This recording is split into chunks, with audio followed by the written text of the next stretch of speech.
In 1955, Oklahoma should have made Gloria Grahame a bigger star. Instead, it destroyed her. Behind the scenes, she was falling apart, stuffing cotton in her mouth to hide a botched lip surgery, showing up drunk to rehearsals, and sabotaging her co-stars' scenes. Then came the scandal that would haunt her forever, marrying her 13-year-old stepson. From Oscar winner to B-movie actress, this is the tragic story Hollywood tried to forget. Gloria Grahame was born on November 28, 1923, in Los Angeles. Her family had an impressive history, but life wasn't as glamorous as it seemed. Her father, Reginald, was an English architect and even had royal blood, tracing back to King Edward III. But her mother, Jeanne, was the real force in her life. She was a Scottish stage actress, strict and determined, and she had one goal: turn Gloria into a star. Jeanne started young with her daughter. By 5, Gloria was already reciting Shakespeare. By 12, she was acting in local theater. But life at home wasn't perfect. Her father left the family in the early 1930s, and money was tight. That didn't stop Jeanne. She pulled Gloria out of Hollywood High School at 16 and put her on the road with a touring play called Good Night, Ladies, 1942. School didn't matter anymore. Her mother had decided Gloria was going to be an actress. By 19, Gloria was already on Broadway, performing in The World's Full of Girls, 1943. One night in 1944, Louis B. Mayer, the head of MGM, saw her on stage. He liked what he saw and offered her a contract. But there was one problem: her last name. He thought Hallward sounded too much like Lana Turner, another MGM star. So, to make things easier, he told her to drop it and take her mother's stage name instead. Just like that, Gloria Grahame was born. Years later, she would joke that the studio created her name like Frankenstein's monster. Her first movie, Blonde Fever, 1944, was a strange start. She played a waitress who tries to seduce a married man. The movie wasn't a hit, but people paid attention to her. Some critics even compared her to Lauren Bacall. But behind the scenes, things weren't easy. She had to do her own stunts, including a rough fight scene where she smashed a plate over her co-star's head. It left her with a scar on her left palm that never went away. The original script had made her character even darker, but because of strict Hollywood rules, the studio softened it. Even then, Louis B. Mayer worried she was too sexy and told the directors to tone it down. Even though the movie didn't do well, one moment in Blonde Fever changed everything. In one scene, she looked her co-star in the eye and said, "I don't want your money, I want your life." The audience shivered. Someone at the test screening even wrote that she was like a spider weaving a web. Frank Capra, one of Hollywood's top directors, noticed her after that.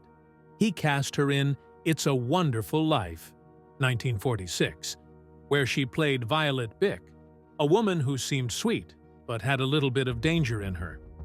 She was on screen for less than 10 minutes, but she stole every scene. In the film's dark alternate reality, Violet's life took a sad turn, hinting at the kind of troubled women Grahame would later play. At the time, the movie wasn't a hit. It actually lost money. But one person noticed her. Howard Hughes saw something special and bought out her contract from MGM, who had let her go, thinking she wasn't right for Hollywood. Over time, her role as Violet became legendary, inspiring later movies like Back to the Future. The real turning point in her career came with Crossfire, 1947, a movie that tackled anti-Semitism, something Hollywood rarely talked about back then. She played Ginny Tremaine, a tired bar hostess caught up in a murder case. She had a way of making her characters feel both tough and broken at the same time. One of her lines, "I've been kicked around all my life. This is the first time it's ever happened in the dark," showed exactly that. The role earned her an Oscar nomination, though she didn't win. But that didn't matter. Hollywood now saw her as the perfect femme fatale. The movie itself was a success, getting 5 Oscar nominations, including Best Picture. But because it was a low-budget film, it didn't make huge money. By 1950, she was at the top of her game. She starred in A Lonely Place with Humphrey Bogart, playing Laurel Gray, a woman who falls for a troubled screenwriter. But things off-screen were just as dramatic. The movie was directed by Nicholas Ray, her husband at the time. Their marriage was already in trouble, and it got so bad they even signed a strange contract that said she wasn't allowed to nag or tease him while on set. But the real shock came in 1951, when Ray walked in on her in bed with his 13-year-old son, Tony. The scandal nearly ruined her, but the film still became a classic. Some even say her performance was better than Bogart's. Then came The Bad and the Beautiful, 1952, the movie that won her an Oscar. She played Rosemary Bartlow, a Southern belle who ends up in a tragic love story. She was on screen for just 9 minutes and 32 seconds, making it one of the shortest performances to ever win an Academy Award. She made every second count, delivering lines with a mix of charm and sadness. The movie won 5 Oscars, including Best Supporting Actress for Grahame. But by then, her personal life was spiraling. She had undergone so much plastic surgery that it damaged her lips, making her speech slightly slurred. And people started whispering about her behavior on set. Winning an Oscar in 1953 should have been the highlight of her career, but instead, it marked the beginning of her downfall. Her speech was just a quiet, "Thank you very much," almost as if she knew what was coming. In 1960, she shocked Hollywood by marrying Tony Ray, her former stepson, the same boy she had been caught with years before. The tabloids called it Hollywood's most shocking scandal. Studios turned away from her. Roles dried up. She ended up in low-budget horror films like Mansion of the Doomed, 1976. But no matter what happened, she left her mark. She was known for playing women who were both seductive and fragile, strong but doomed. Her husky voice, heavy-lidded eyes, and signature pout made her unforgettable. Directors loved the way she mixed beauty with danger. In The Big Heat, 1953, there's a scene where Lee Marvin throws scalding coffee on her face. It became one of the most chilling moments in film noir history. Gloria Grahame's casting in Oklahoma, 1955, was one of the strangest decisions in Hollywood. She was known for playing mysterious and dangerous women in film noir, which didn't fit with the light-hearted, wholesome tone of the musical. Director Fred Zinnemann insisted on casting her, even though producers wanted Betty Hutton, who had been great in Annie Get Your Gun, 1950. Hutton, however, turned down the role to do a TV special, which ended up being a disaster. After that, Mamie Van Doren and Joan Evans were considered, but Zinnemann fought for Grahame. He believed she was the only actress who could be both funny and seductive at the same time. The biggest problem was that Grahame couldn't sing. She was completely tone-deaf. Her song, I Can't Say No, had to be edited from 1,200 separate notes recorded over weeks. Music supervisor Jay Blackton had to piece them together to create something listenable. Meanwhile, James Dean auditioned for the role of Curly McLean alongside Rod Steiger, who played Judd Fry. Dean's acting was intense. He even smashed a chair during his screen test for Poor Judd is Dead. But his voice wasn't strong enough next to Gordon MacRae's deep, operatic singing, so he lost the role. Grahame was paid $75,000 for the movie, which is about $850,000 today. This caused tension on set, especially with Shirley Jones, a young newcomer who was only earning $1,000 per week. The decision to cast Grahame turned out to be a mistake. Audiences didn't like her in the role. Instead of being funny and charming, she came across as cold and out of place. Critics were harsh, saying she was as miscast as a rattlesnake at a picnic. Her troubles didn't end there. On set, her behavior made things worse.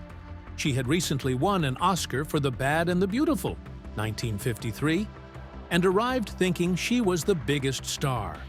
But she had a serious problem. Her upper lip had been partially paralyzed from bad plastic surgery. To hide it, she stuffed cotton under her gums, which made her speech sound strange. The other actors started calling it her Novocaine lip behind her back. She also refused to follow choreography. During the All or Nothing number, she kept kicking her dance partner, Gene Nelson, to get more attention. One day, she took things too far and smashed a prop jug over his head. Nelson stormed off set, telling the director, "Control your damn actress." Her personal life made things even worse. Her marriage to Cy Howard was falling apart, and she became obsessed with calling him every hour. Filming was delayed by up to 3 hours every day because she wouldn't come to set until she talked to him. On July 12, 1954, she showed up 4 hours late to film Surrey with the Fringe on Top, forcing Gordon MacRae to redo his close-ups in 110-degree heat. By the end of filming, 14 crew members had filed complaints against her. Some said she even tripped Charlotte Greenwood, who played Aunt Eller, during a dance scene just to mess with her. At the wrap party, everything came crashing down. Grahame arrived drunk, insulted Shirley Jones by calling her a nobody, and was completely ignored by the cast. Behind-the-scenes photos from that night showed her standing alone while everyone else celebrated. Even though Oklahoma made a lot of money, $8.9 million at the time, which is about $100 million today, Grahame's performance was ripped apart by critics. The New York Times said she felt more like a Vegas showgirl slumming it than a small-town country girl. The Hollywood Foreign Press didn't even consider her for a Golden Globe nomination, which was unheard of for an Oscar-winning actress in a big musical. But the worst damage happened behind the scenes. Powerful gossip columnist Hedda Hopper published a brutal article in July 1955 titled "Gloria's Temper Tantrums." She claimed that crew members accused Grahame of trying to ruin the movie on purpose just to get back at the director. After that, MGM, which had planned to cast her in Some Came Running, 1958, dropped her. By 1956, her asking price for movies had fallen from $150,000 to just $25,000 per film. Even the Academy distanced itself from her.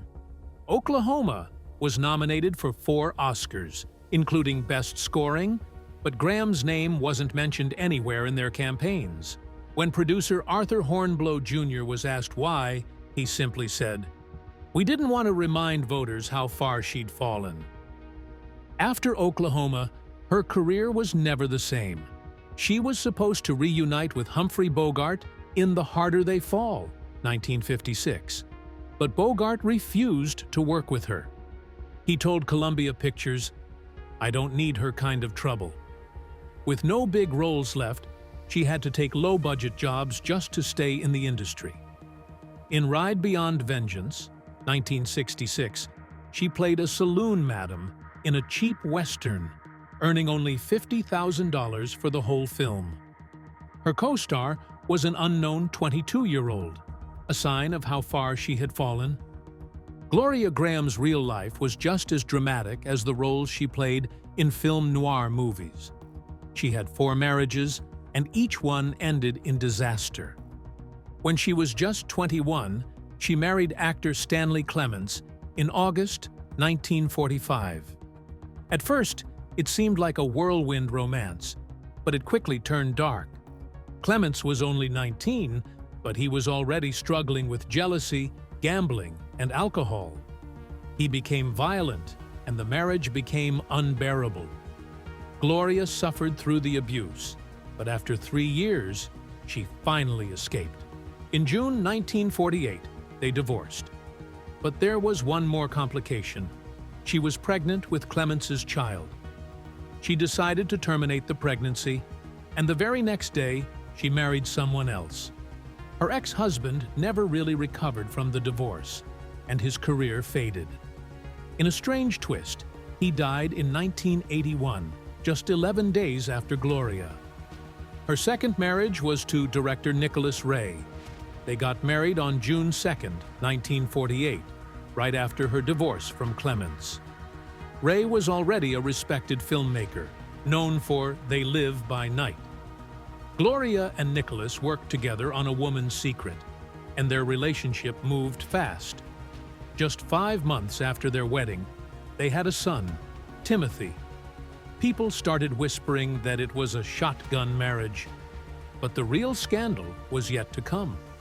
In 1950, Nicholas Ray reportedly walked in on Gloria in bed with his 13-year-old son, Anthony. Some say Anthony may have been older, but either way, it was enough to end the marriage. Their relationship fell apart while they were making In a Lonely Place, a film about a paranoid and destructive romance. It was almost like they were acting out their own marriage on screen. By 1952, they were officially divorced. But her connection to the Ray family wasn't over. In 1954, she married writer-producer Cy Howard. He was 18 years older than her and had a reputation for being aggressive. Their marriage was full of fights, and things often turned violent. They had a daughter, Mariana, in 1956, but having a child didn't bring them closer. Their arguments were vicious. During one of their worst fights, Gloria took a pair of scissors and shredded Howard's suits. In another, she reportedly pulled a gun on him. Howard couldn't take it anymore and filed for divorce in 1957.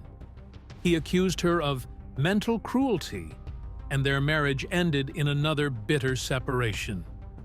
Gloria Grahame's life took a shocking turn in 1960 when she married Anthony Ray. He wasn't just any man. He was her former stepson, the son of her ex-husband, director Nicholas Ray.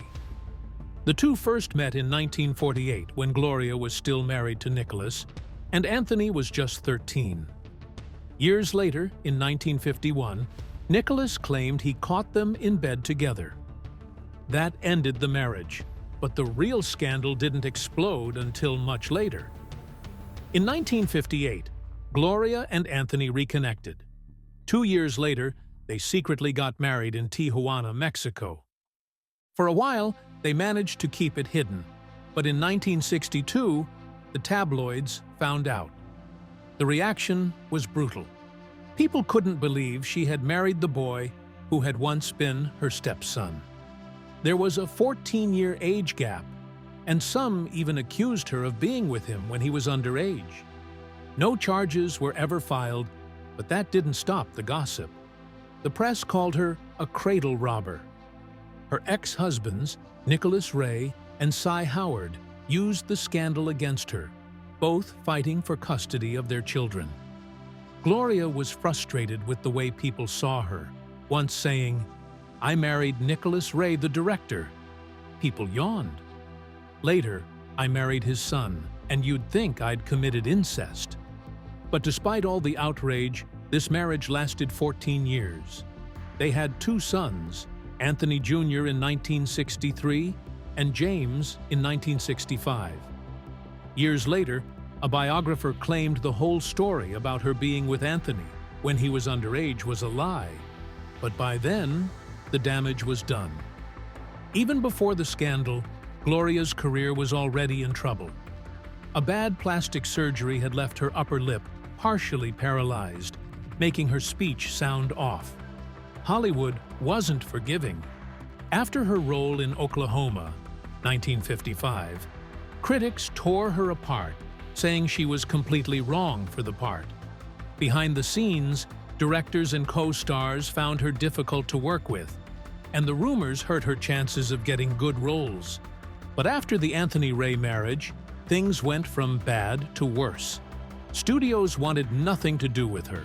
She had once been a famous film noir star, known for roles in The Big Heat and In a Lonely Place, but now she was stuck in low-budget movies and TV guest spots. By 1965, her income had dropped from $150,000 a year to less than $20,000. A Hollywood Reporter article even called her uninsurable, meaning no big studio would take the risk of hiring her.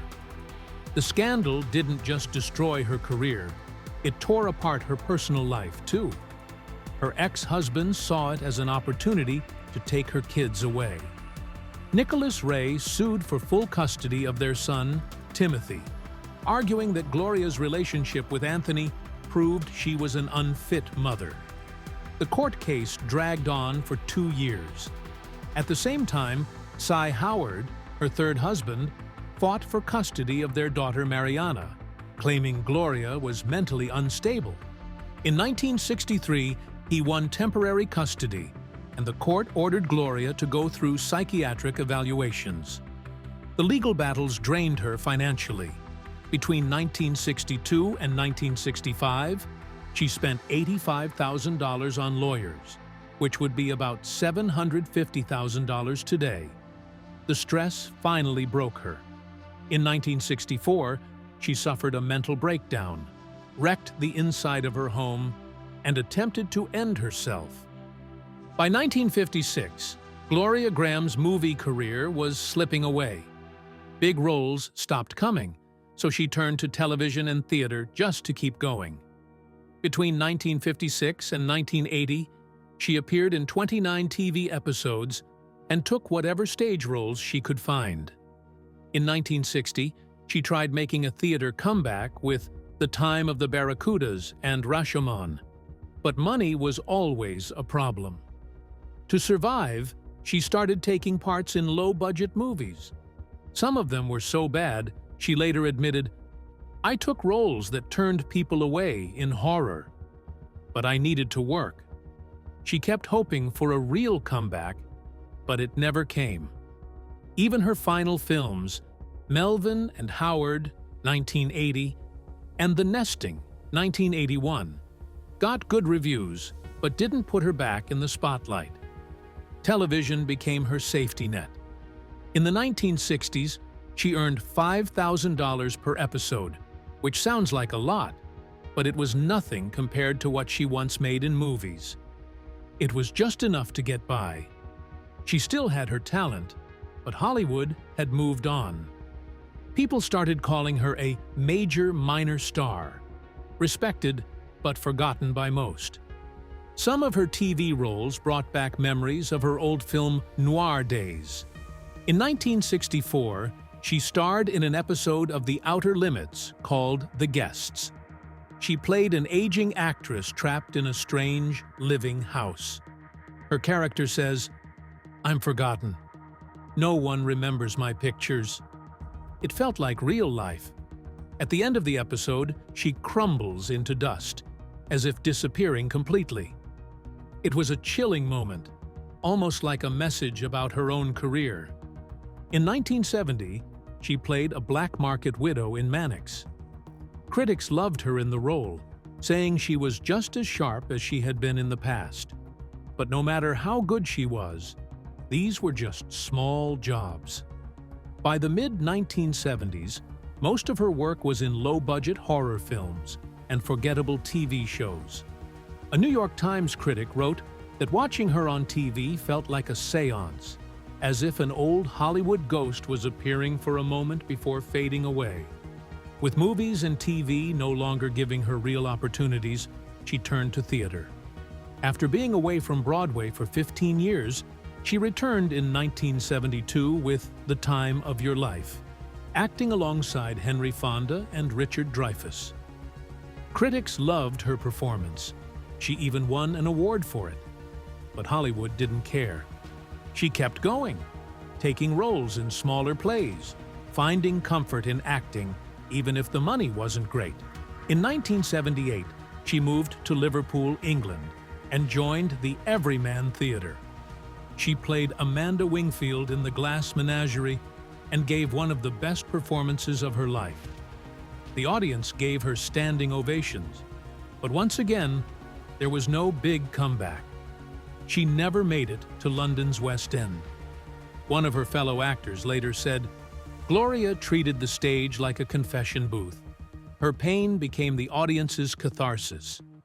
No matter how good she was stuck in small productions, making $500 a week, far from the $11,000 per week she once earned as a Hollywood star."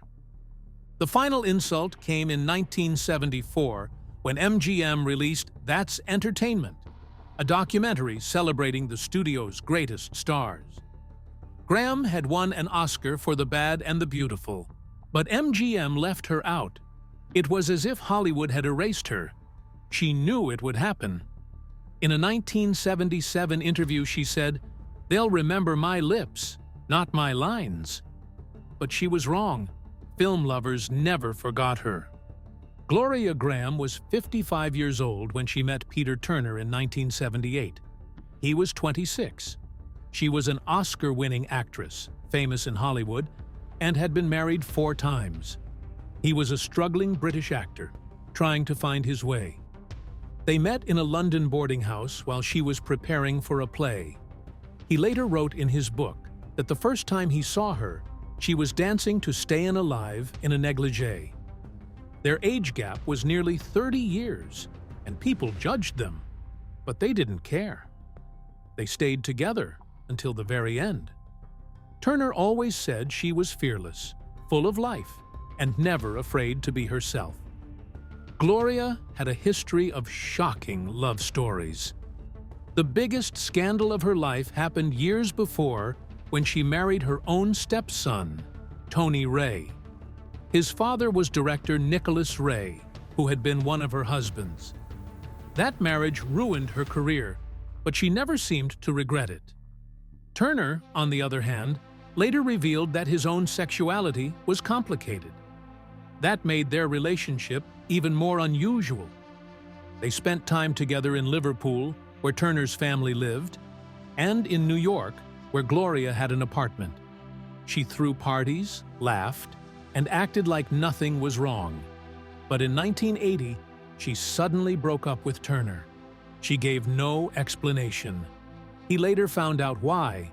She was dying of cancer and didn't want him to know. She had first been diagnosed with breast cancer in 1974 when she was 50. Doctors treated her with radiation, but she didn't believe in relying only on medicine.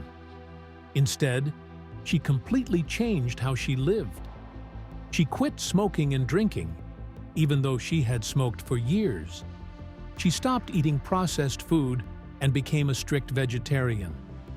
She also turned to herbal treatments and acupuncture instead of chemotherapy. At first, it seemed to work. A year later, doctors told her the cancer was gone. She went back to acting and said she had beaten the disease through discipline and willpower. But she refused surgery, even though doctors advised her to get a mastectomy. She believed her body should be left alone. For the next few years, she followed strange and strict routines. She only ate organic food, believing it kept her healthy. She went to a spiritual healer every week. She practiced yoga and meditation every single day. Doctors warned her that the cancer could come back, but she ignored them. She told everyone she was cured and refused to go for checkups.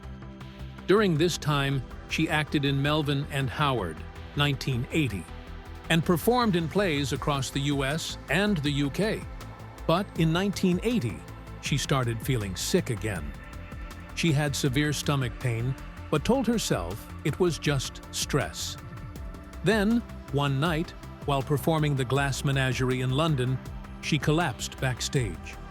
Doctors ran tests and gave her the worst news. Her cancer was back, and it was everywhere. The tumors were huge, the size of a football. The cancer had spread to her stomach, liver, and lymph nodes. Doctors said she had only months to live. They begged her to get treatment, but she refused. She called chemotherapy barbaric. She wouldn't even take painkillers. Even as her body got weaker, she kept working. She performed in The Singular Life of Albert Nobbs in Liverpool, even though she could barely stand. Her final days were painful. On October 4th, 1981, her children carried her onto a plane from London to New York. She was too weak to walk. They placed her on a stretcher in economy class. During the flight, something went wrong. A tumor in her stomach burst, and she went into septic shock. There were doctors on the plane, but they couldn't do much. When the plane landed at JFK, she was rushed to the hospital. She died just hours later, at 11:15 p.m. on October 5th. The cause was metastatic breast cancer and peritonitis. Her funeral was small. Only 12 people came, including Turner. She had asked to be cremated, and her ashes were placed in Oakwood Memorial Park in California. There was no Hollywood glamour, no grand farewell, just a quiet ending. Years later, her final days were turned into a movie, Film Stars Don't Die in Liverpool, 2017, starring Annette Bening. But the most powerful tribute to her came from Turner himself. He wrote, "She taught me that love isn't about time, it's about depth.